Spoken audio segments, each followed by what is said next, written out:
Jean-Marc Lacoste, Ambre Système pour PLB Consultant. Aujourd'hui, un peu de programmation avec Swift en mettant en œuvre les TableView avec leur délégué data source et une Segway arrière appelée aussi Unwind Segway. Pour cela, nous allons faire une liste de courses, ce qui peut être utile à tout le monde. Donc, dans cette application, on verra quelques fonctionnalités de Xcode 6, évidemment programmation en Swift, l'utilisation d'une TableView au sein d'une application avec l'utilisation des storyboards, Segway et plus particulièrement Unwind Segway. On partira d'un single view application, comme ça on bénéficiera d'un storyboard complet et d'une architecture d'application à notre disposition. L'application relativement simple sera composée d'un navigation controller embarquant un view controller simple avec une TableView et une cellule, et le bar button item en haut à droite nous amènera vers l'ajout view controller. L'ajout view controller possédera une Segway arrière pour passer des données en arrière au view controller à plan.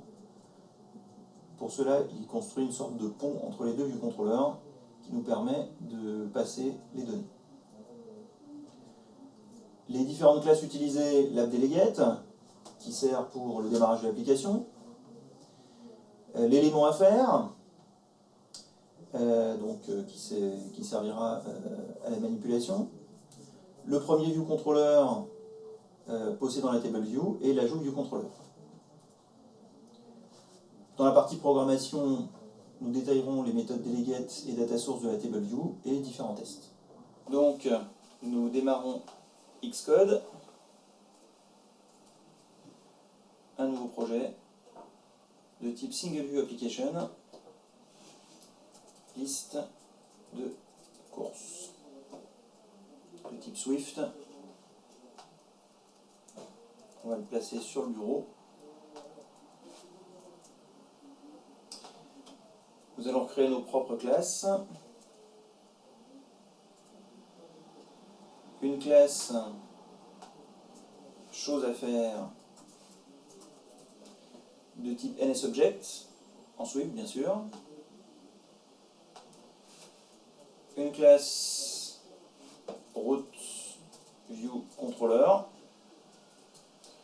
de type UI view controller, le nom traditionnel pour le premier view controller présenté au niveau de l'application. Et nous aurons besoin d'un deuxième view controller pour la saisie d'un nouvel élément de la liste.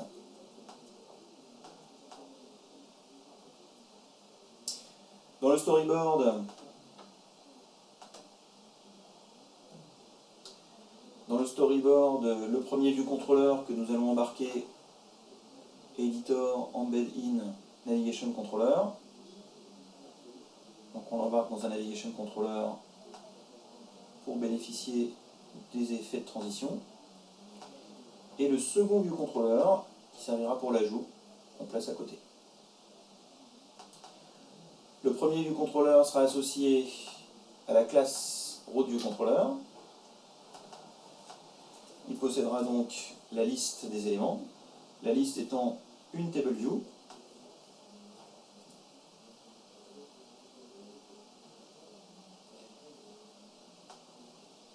Cette TableView embarquant une cellule que nous allons tout de suite appeler ma cellule pour pouvoir l'identifier. Dans le premier view controller, un bouton de type Add qui nous mènera à travers sa Segway à l'ajout view controller pour modifier la liste. Si on regarde l'aspect que peut avoir le premier view controller, en Xcode 6 on a un mode preview qui nous permet d'avoir un aperçu et on s'aperçoit que le centrage est mauvais. Donc ce qu'on peut faire, c'est simplement ajouter les contraintes manquantes et bien préciser que le TableView va être accroché à la gauche et à la droite de sa vue.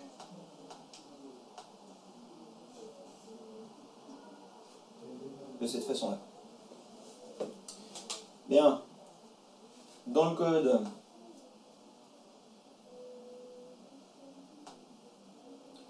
le root view controller va obéir au protocole de la TableView, qui sont les protocoles UI, TableView, Data Source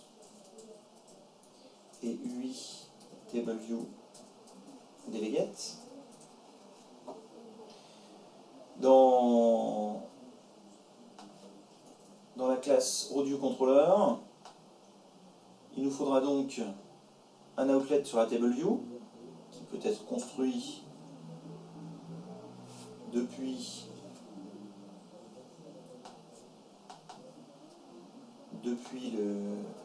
le storyboard. TableView 1. Voilà. On peut créer également un outlet pour le bouton, même si nous ne nous en servirons pas particulièrement. Barre bouton 1.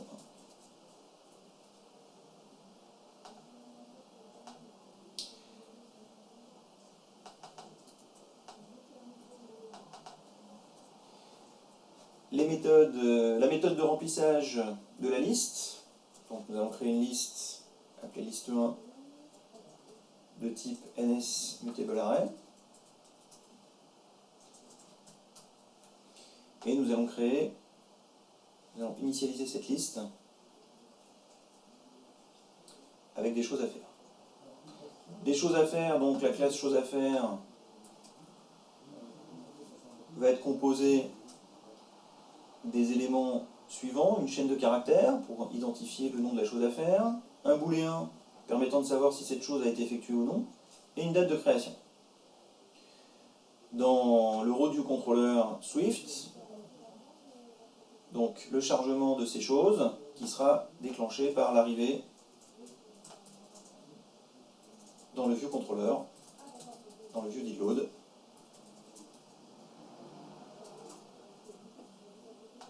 De cette façon. Les méthodes du protocole, data source et delegate, le nombre de sections, ici une seule section, juste la liste des choses à faire.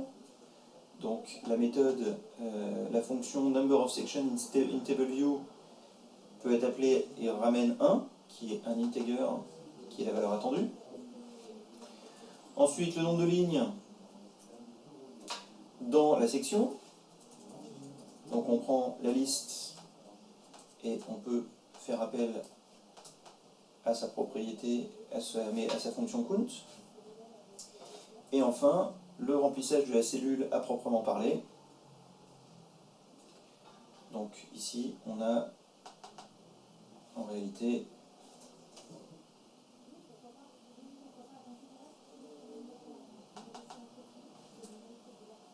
donc une cellule qui est réutilisée avec le nom, l'identifiant qui a été fourni dans le storyboard.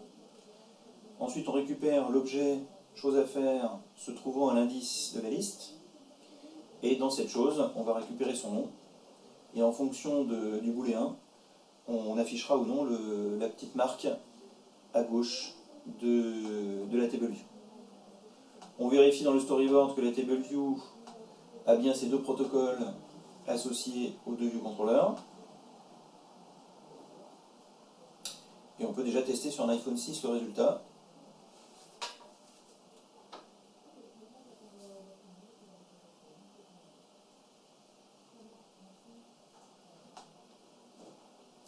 Et donc on voit bien les trois éléments qui sont présents. Bien. L'ajout d'un élément, donc dans le second viewcontroller, ce second viewcontroller est associé à la classe ajout viewcontroller et va posséder un text field et un bouton. Un text field, un bouton. Là encore, le mode preview nous permet de voir que l'alignement n'est pas correct. Et là encore, il est possible d'ajuster le viewcontroller en lui rajoutant les contraintes manquantes et on constate que l'alignement sera tout à fait parfait. En retournant dans le code de la classe, le text field aura un outlet.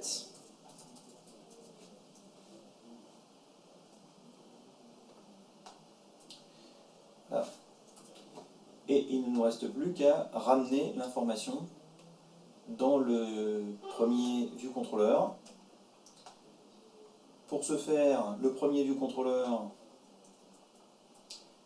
va définir une unWinSegue. La particularité de cette segue, pour qu'elle puisse être appelée, c'est qu'elle ait comme argument un élément de type UIStoryboard segue. Nous ne ferons rien de particulier avec cette segue, mais il faut la définir car elle va servir de point d'accrochage dans le storyboard. Dans le storyboard, l'ajout viewController, lorsque nous cliquons sur Ajouter, devra se connecter à cette segue.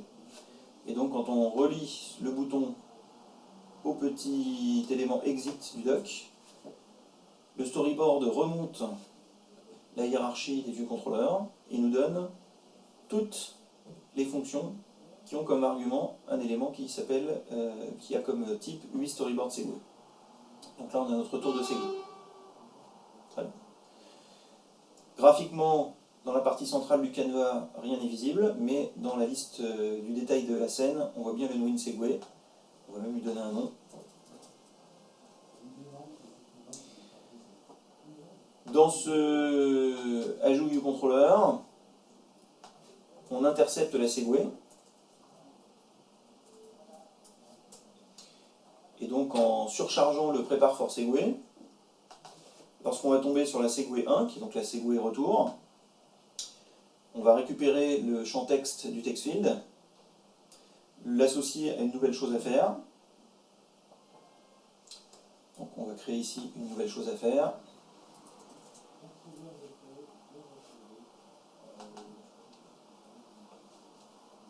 Non, on n'a pas besoin.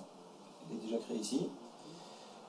On récupère un pointeur sur la destination de la segue. Faites bien attention, dans ce sens, ajout viewController est la source et revient vers l'appelant qui est donc sa destination. On est en train de revenir vers le root viewController. Donc on récupère un pointeur, donc destination qui est dans cet exemple. Et donc dans cette destination, on a donc l'accès à la liste dans laquelle on peut rajouter l'objet et l'élément qu'on vient de déclarer. Et on a la possibilité de recharger tout le TableView. On le teste.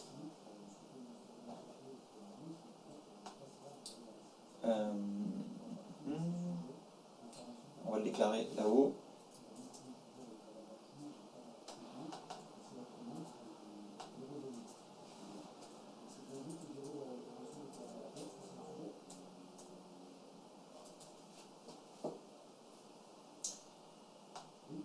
Donc, à porter la voiture au garage.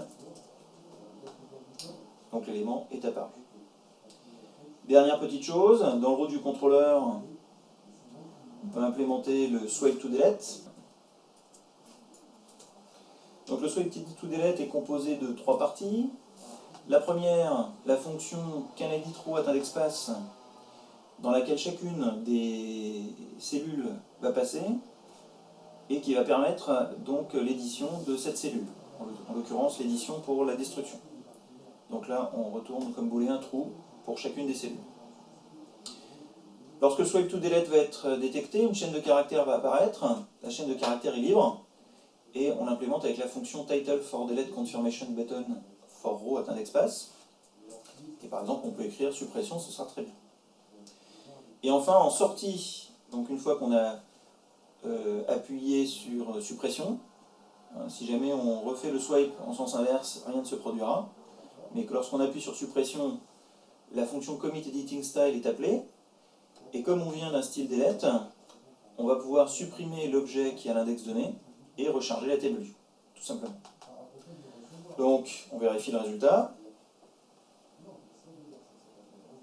Donc on peut le faire sur des éléments déjà existants et on peut le faire sur des nouveaux éléments.